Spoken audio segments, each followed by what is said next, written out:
पूर्व मंत्री देवी सिंह भाटी अपनी ही सरकार पर बरसे। 6 फरवरी को विधानसभा के आगे धरने का ऐलान। तो इसलिए मैंने तय किया कि विधानसभा भवन के सामने 6 फरवरी को अनिश्चितकालीन धरना में दूंगा। मतलब इतना तकलीफ होती है, मुझे तो ऐसा गुस्सा आता है कि मैं बंदूक हाथ में लेकर निकल पड़ूं, लेकिन आएगा ये अवसर जरूर आएगा, हम ये बर्दाश्त नहीं करेंगे।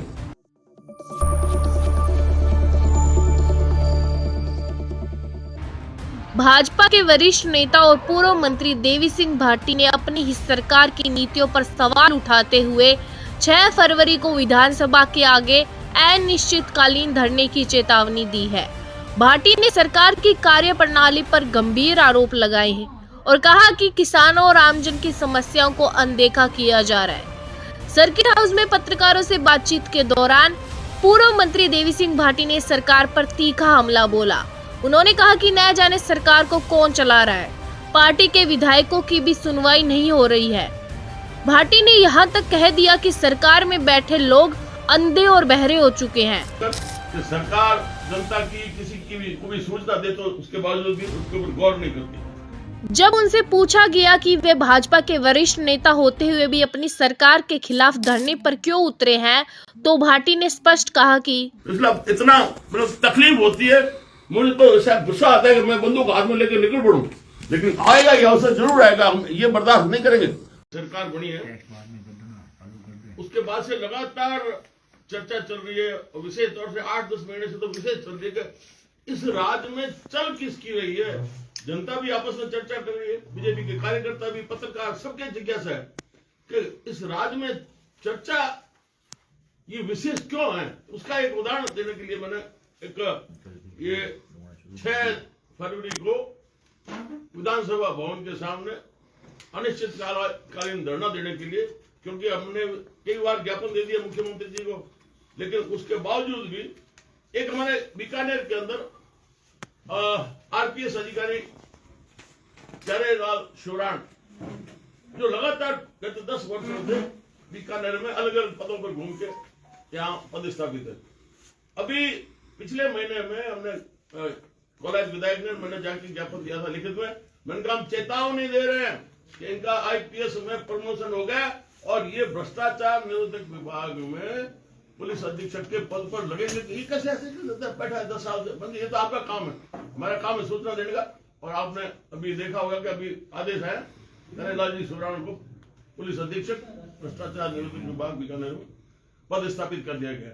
इसलिए सरकार को जो मालिक है, जैसा भी है मुख्यमंत्री है, उनको लिखित में मिलके देके आगे, उसके बावजूद भी अब ये चल तो रही है, स्पष्ट हो गया कि भाई राज्य में बैठे हैं जो चुने हुए प्रतिनिधि, उनकी तो नहीं चल रही, चला कोई और रहा है, और वो पद स्थापित होकर उनके आदेश आ गए बीकानेर में। तो इसलिए मैंने तय किया कि विधानसभा भवन के सामने 6 फरवरी को अनिश्चितकालीन धरना में दूंगा, इस बात को लेकर कि सरकार जनता की किसी की भी कोई सूचना दे तो उसके बावजूद भी उसके ऊपर गौर नहीं करती।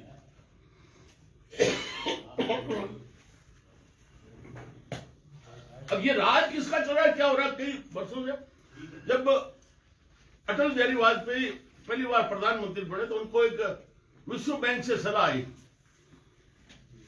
कि जितने भी गांव हैं उन ग्रामीणों को आने वाले 20 वर्षों में सब खाली करके शहर की ओर भेजो, जिससे व्यवसाय जो कर रहे हैं, उद्योग कारखाने हैं, उनको सस्ते मजदूर मिल सके। और हर साल आंकड़ा आता है कि ये अरबपतियों खरबपतियों की संख्या 10% होगी, 11% होगी, वो संख्या बढ़ती जा रही है। धीरे धीरे विश्व में कंपनी राज जारी हो रहा है लगातार।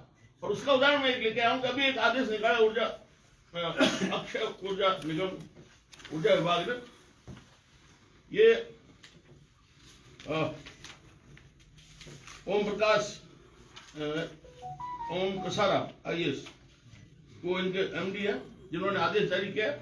अभी तो शुरुआत की है 2 गांव बीकानेर पंचायत समिति के विशेष 2 गांव है, एक तो मैरासर है और एक बराला पूरा का पूरा 100% मेघवाल में बसे हुए। तो ये कह रहे पूरी जितनी भी राज्य की जमीन पड़ी है और पूरे प्रदेश में लागू कर रहे हैं, जितनी भी गवर्नमेंट लैंड है रिकॉर्ड में वो सब ऊर्जा निगम के नाम कर दो। अब 4 भाइयों का खेत का बंटवारा होगा, उसको नया रास्ता चाहिएगा तो रास्ते के लिए तो जगह ही नहीं। भाई सरकारी भूमि होगी या तो आप किसी किसान की जमीन आबाद करो खादरी, बाकी कोई ऊर्जा निगम तो अपने जमीन में से जाने नहीं देगा।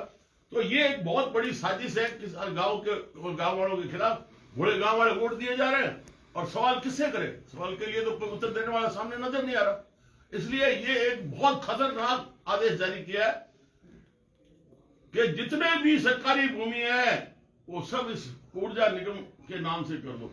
इससे बड़ा कोई हो मतलब इतना अव्यवहारिक और मतलब ग्रामीणों को मारने के लिए, पैसे वालों को नहीं, उनको तो संपन्न करना है। और इसलिए आपने देखा होगा जाल फैल गया चारों तरफ सौर ऊर्जा की प्लेटें। जैसलमेर में तो सुप्रीम कोर्ट ने मना ही कर दी कि भाई यहाँ गोडाउन को नुकसान हो रहा है, जो भी हाई टेंशन लाइन वगैरह निकाल दो। तो ये बड़ा संकट आने जा रहा है। इसके लिए भी हमें चर्चा की थी। हमारे जो जन नेता हैं, अभी परसों मिले थे शादी ब्याह समारोह में, गोविंद राम जी चौहान, पूर्व मंत्री, वो MLA, उनको बड़ा आश्चर्य हुआ कि ये कैसे हो गया फैसला। मैं कही सरकार ने, चुनी हुई सरकार ने फैसला किया। तो मैं कहा मैं तो इसके लिए जान दे दूंगा, अड़ूंगा लड़ूंगा कि मैं भी साथ हूं। तो एक बात इसलिए क्या सबको लगती है कि ये कैसा निर्णय है, मतलब कोई हमारा सुनने वाला नहीं है। तो ये एक प्रति आपको कहेंगे तो मैं जैसे फोटो कॉपी करा के दे देंगे इसमें।